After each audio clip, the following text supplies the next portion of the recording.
Olá, meus amigos, muito boa tarde para você que nos acompanha em mais uma edição do nosso telejornal. Hoje vamos levar o melhor da informação e muito conteúdo para você que está aí do outro lado da telinha, mas para isso eu peço a sua companhia. Hoje é terça-feira, dia 28 de junho, finzinho de mês, e o Expresso União já está no ar.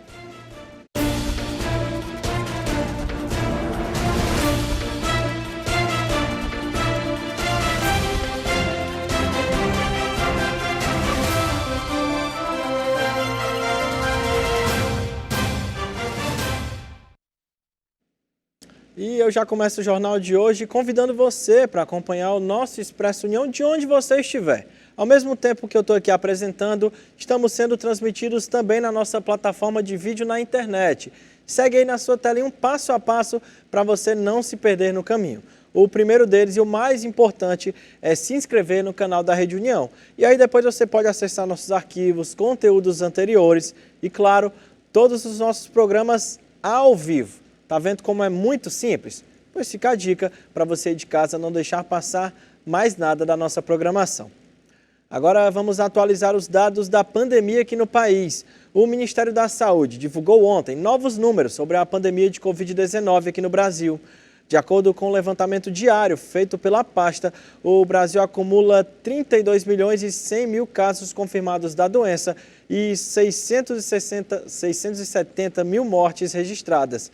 Só nas últimas 24 horas, o Ministério registrou 51.600 casos e 127 mortes por Covid-19. De acordo com o vacinômetro do Ministério da Saúde, já foram aplicadas 450 milhões de doses de vacina contra a Covid, sendo 178 milhões de primeira dose e 160 milhões de segunda dose. A dose única foi aplicada em 4 milhões e 900 mil pessoas. Outras 93 milhões e 200 mil pessoas receberam a dose de reforço. E a Agência Nacional de Saúde Suplementar divulgou ontem uma lista com 70 planos de saúde que foram suspensos devido a reclamações contra a cobertura assistencial efetuadas no primeiro trimestre desse ano. Ao todo, a agência contabilizou mais de 37.500 reclamações entre os meses de janeiro e março, realizadas através do monitoramento da garantia de atendimento, que é um dispositivo do órgão responsável por acompanhar o desempenho do setor e atuar na proteção dos consumidores.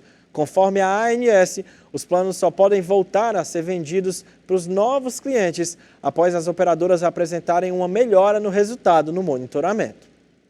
E o Sindicato dos Médicos aqui do Ceará está realizando uma ação pelo não fechamento do Gonzaguinha da Messejana. O Sindicato dos Médicos do Ceará participou na última semana de reuniões para incentivar ações pelo não fechamento do Gonzaguinha de Messejana. Segundo o representante da entidade, será dada entrada a uma ação civil pública como forma de manter os serviços e atendimentos do hospital. De acordo com a advogada do Sindicato dos Médicos, Vivian Nogueira, o que o sindicato defende é que haja sim a reforma da unidade hospitalar, mas que não será admitido que ocorra o completo fechamento da unidade. E por isso que estão ocorrendo as reuniões para avaliar todas as medidas cabíveis para impedir essa decisão da Prefeitura de Fortaleza. O Sindicato dos Médicos do Ceará decidiu em reunião que seja movida uma ação pública com o objetivo de impedir o fechamento do hospital, assim como será solicitada uma reunião com o prefeito Sarto e que vereadores e deputados serão acionados para que possam dar encaminhamentos em relação ao assunto. Está marcada para amanhã pela manhã uma audiência pública na sede da OAB Ceará, promovida pela Comissão de Saúde da OAB para tratar sobre o Gonzaguinha de Messejana. E nessa segunda-feira foi suspensa a liminar que mandava incluir perguntas de orientação sexual no censo 2022 do IBGE. Quem tem mais informações é a Nayara Mello. O presidente do Tribunal Regional Federal da Primeira Região, desembargador federal José Amílcar Machado, suspendeu a decisão que obrigava o Instituto Brasileiro de Geografia e Estatística a incluir perguntas sobre orientação sexual e identidade de gênero no censo 2022. A decisão foi divulgada pelo IBGE nesta segunda-feira. O censo 2022 está previsto para começar oficialmente no dia 1º de agosto. O levantamento censitário é a maior pesquisa de campo realizada no Brasil. Ele deveria ter sido feito em 2020, mas vinha sendo adiado por diversas razões. Sua realização ainda em 2022 foi determinada em decisão tomada pelo STF, o que foi considerado pelo desembargador ao derrubar a decisão da primeira instância. Segundo o desembargador, o IBGE demonstrou a impossibilidade de implementação das questões sobre orientação sexual e identidade de gênero às vésperas da pesquisa IAR-Campo. O IBGE informou que só comentará a suspensão da liminar, que o obrigava a incluir as perguntas sobre orientação sexual e identidade de gênero no censo, após a Advocacia Geral da União ser intimada e ter examinado a decisão do presidente do Tribunal Regional Federal da Primeira Região da Justiça Federal do Acre, o desembargador federal José Amílcar Machado. E começam hoje as inscrições para o segundo processo seletivo de 2022 do Sistema de Seleção Unificada, o SISU. Os candidatos às vagas que serão oferecidas pelas instituições públicas de ensino superior deverão ficar atentos, porque o prazo é curto e terminará no dia 1º de julho. Para participar do SISU, será exigido do candidato que ele tenha realizado o Exame Nacional do Ensino Médio, edição do ano passado, obtido uma nota superior a 0 na prova de redação e que ele não tenha participado do Enem na condição de treineiro. O resultado do processo seletivo será divulgado no dia 6 de julho. A matrícula ou registro acadêmico devem ser feitos de 13 a 18 de julho. Já o prazo para os interessados manifestarem interesse em participar da lista de espera será de 6 a 18 de julho. E, gente, está chegando aquele período bom, período de férias escolares, em que os pais viajam, muitas vezes pegam aquela praia e eles têm que redobrar a atenção com as crianças em relação aos afogamentos. O mês de férias chegando e neste momento um local bem visitado são as praias, piscinas, lagoas e os rios. A atenção neste período tem que ser redobrada para evitar possíveis casos de afogamentos. Segundo a Sociedade Brasileira de Salvamento Aquático, só em 2019, 15 brasileiros morreram por afogamento por dia, o que representou cerca de 5.500 óbitos. Os principais cuidados que nós devemos ter ao entrar no mar, o maior deles é nunca entrar no mar sozinho. Se você puder entrar acompanhado de um companheiro, é a situação mais ideal. Se não conseguir alguém para entrar no mar com você, que pelo menos esteja uma pessoa visualizando a sua entrada. Caso você passe mal, essa pessoa poderá pedir socorro para você. Em relação às crianças, os responsáveis têm que prestar bastante atenção, pois elas acabam sendo bastante vulneráveis. Com relação às nossas crianças, o melhor guarda-vida para elas são os próprios pais. É necessário que os pais estejam sempre atentos com crianças próximas a corpos d'água. Para uma criança se afogar, basta a imersão das suas vias aéreas em algum corpo d'água. Uma criança pode se afogar até mesmo num balde ou numa bacia. Por isso é tão importante o cuidado com as nossas crianças. A estudante Amanda Paiva só tem 8 anos, mas ela toma bastante cuidado quando vai à praia. Eu sempre vou quando eu for pro mar, eu vou com meus pais, nunca vou muito profundo e sempre fico de olho no que tem, tipo assim, pode ter alguma coisa, um buraco muito fundo. Eu sempre fico com meus pais e tenho muito cuidado.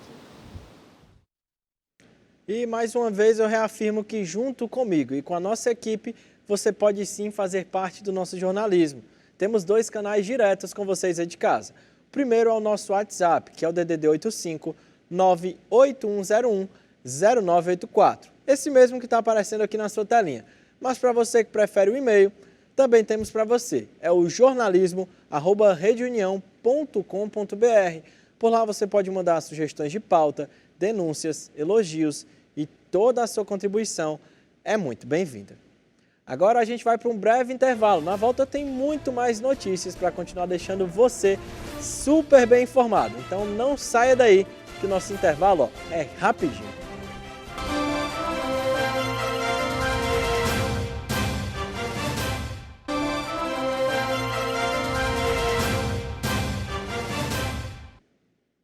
Estamos de volta com o nosso Expresso. Pessoal, foi realizado nesse último final de semana aqui em Fortaleza, pela Comunidade da Fé Cristã Zona Sul, a Conferência de Educação Conservadora do Ceará.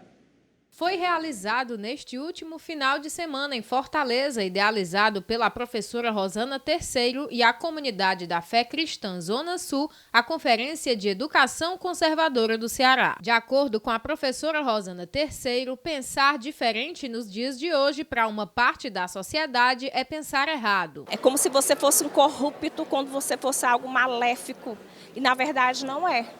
Pelo contrário. Nós queremos respeito pela nossa família, pelas nossas tradições, pelos nossos valores. Respeitamos a todos. Eu, como professora, eu leciono igual para todos. Eu não beneficio fulano ou ciclano por conta de cor, por conta de raça, por conta de credo, não. Todos são iguais para mim. Então, fala-se muito em respeito. Mas pelo que eu percebo, só há respeito se eu pensar igual a você. O advogado e palestrante da conferência, Dr. Paulo Faria, relatou sobre os maiores desafios na educação neste século. Conscientizar a comunidade, os pais, os professores, que colocar a ideologia à frente da educação é prejudicial ao futuro. Então, o objetivo aqui é justamente trazer a discussão a esses pontos importantes para despertar nos pais, despertar nos professores a importância de uma educação sem ideologia, sem partido. Segundo o doutor Lucas Henrique, o poder público é bastante falho quando se trata de ideologias na educação. Existem ideologias, né, na educação que elas estão tão enraizadas, né, no imaginário do que é a educação do brasileiro comum, que o poder público ele pensa que se der mais dinheiro, se investir mais dinheiro, o nível da educação vai melhorar. Não é verdade. Não existe essa relação de causa e efeito entre quanto mais eu invisto dinheiro, melhor é o nível da educação. Tá bom? O que melhora a educação é a superação das ideologias que permeiam hoje o sistema de educação do Brasil. Para o doutor Thales Melo, neste momento de pandemia, os pais se deparam com uma educação bastante ruim. Ganhou muita força na pandemia, porque os pais tiveram que assistir às aulas com os filhos, né, por causa das aulas estavam remotas. Os pais foram lá assistir essas aulas e se depararam com uma educação muito ruim.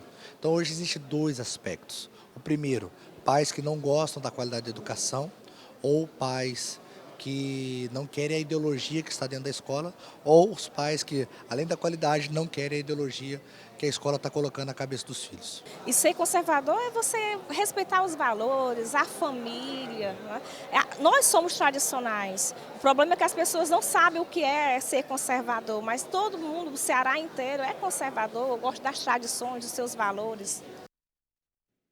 E foi lançado pelo governo federal o Plano Nacional de Combate às Drogas e Acolhimento de Usuários.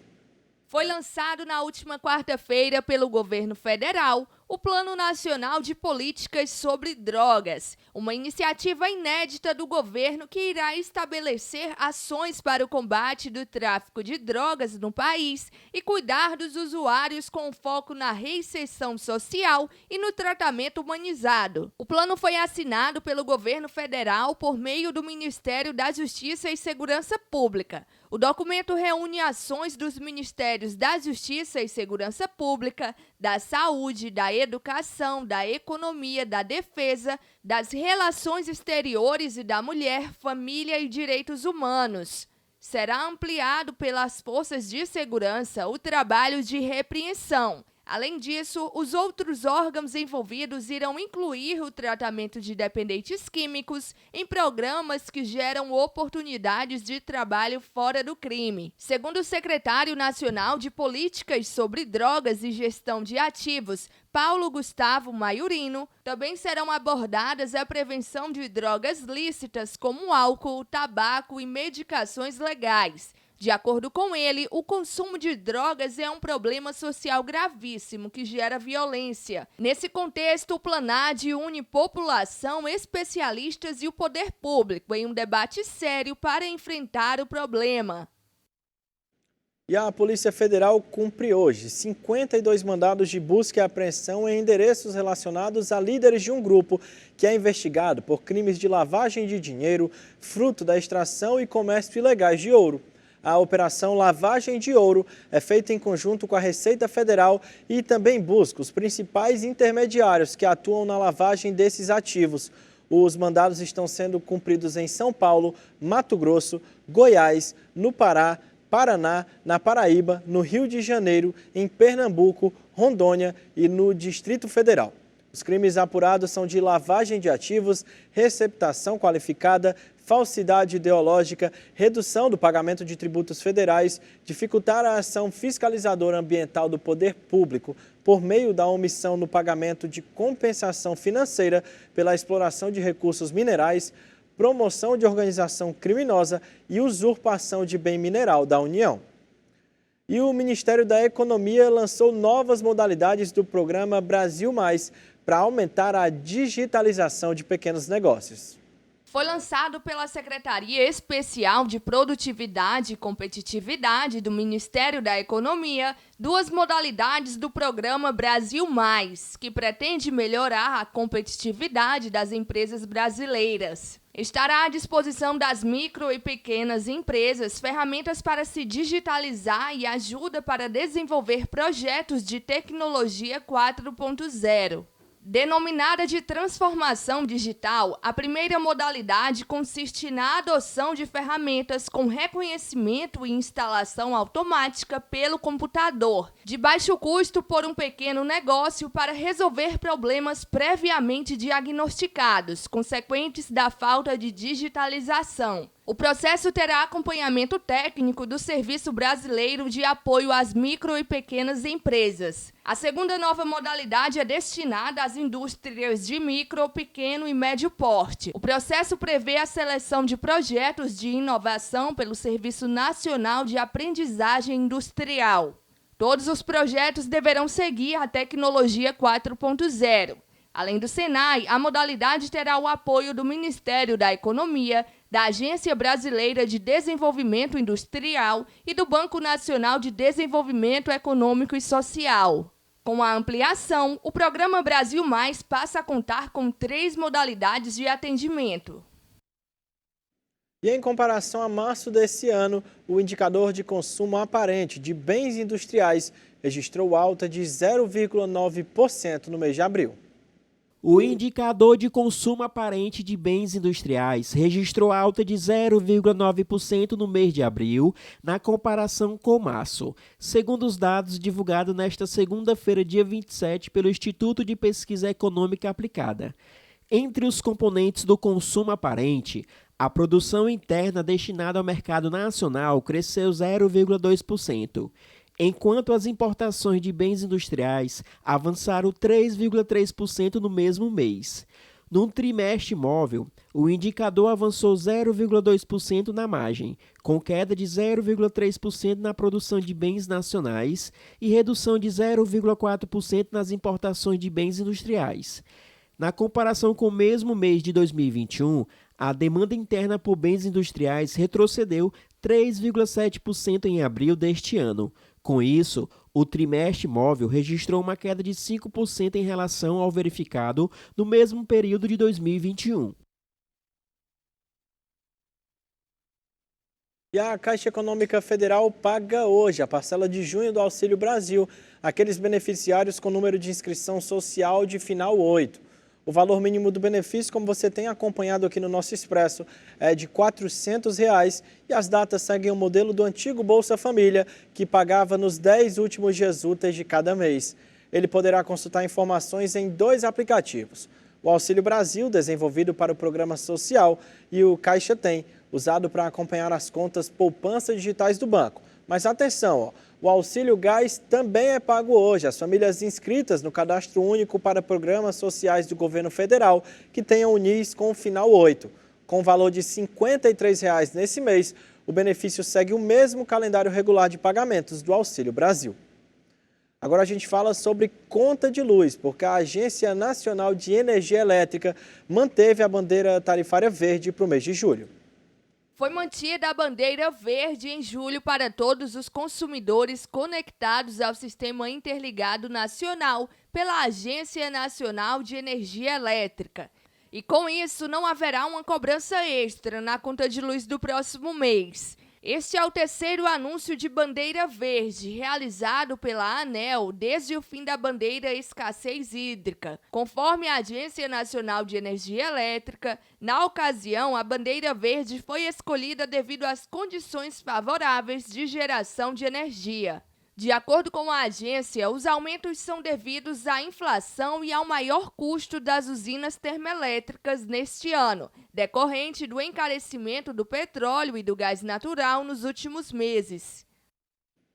E o índice de confiança da indústria, que é medido pela Fundação Getúlio Vargas, cresceu 1,5 ponto na passagem de maio para junho. Essa é a terceira alta consecutiva do indicador, que agora atingiu 101,2 pontos numa escala de 0 a 200, o maior nível desde novembro do ano passado, quando a escala chegou a 102,1 pontos.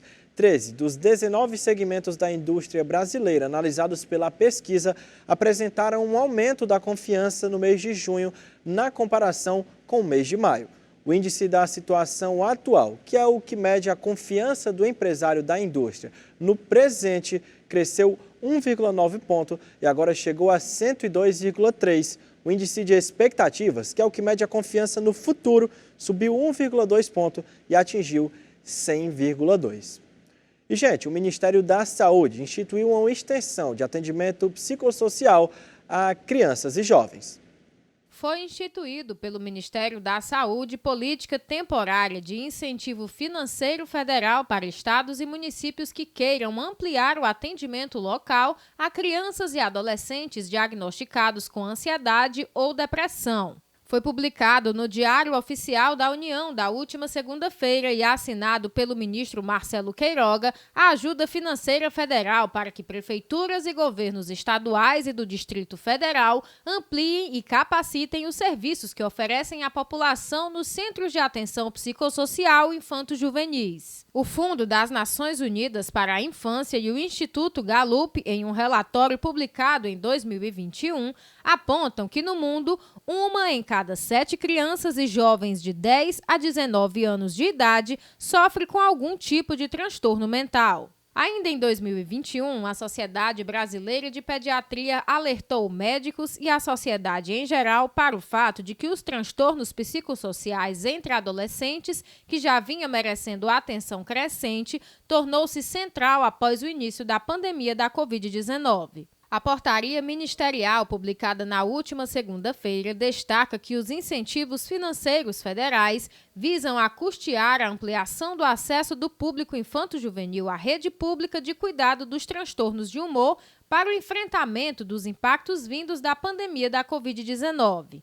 Assim, os recursos financeiros disponibilizados por meio da iniciativa deverão ser investidos na implantação de equipes multiprofissionais de atenção especializada em saúde mental, aquisição de equipamentos e ampliação de unidades ambulatoriais ou hospitalares e na informatização dos centros de atenção psicossocial infanto-juvenis. Os gestores de saúde dos municípios, estados e Distrito Federal que quiserem solicitar os incentivos financeiros têm 6 dias contados desde ontem para preencher o formulário eletrônico no Sistema de Apoio à Implementação de Políticas em Saúde. O Fundo Nacional de Saúde transferirá aos fundos de saúde dos municípios, estados e do Distrito Federal, em uma única parcela, os valores aprovados. A aplicação dos recursos será monitorada e os valores não executados terão que ser devolvidos aos cofres federais. E o nosso Expresso de hoje está chegando ao fim. É sempre muito bom contar com a companhia de você aí do outro lado da telinha. Um ótimo começo de semana. Hoje é terça-feira. Um grande abraço e amanhã eu estou te esperando no mesmo horário de sempre. Tchau, tchau.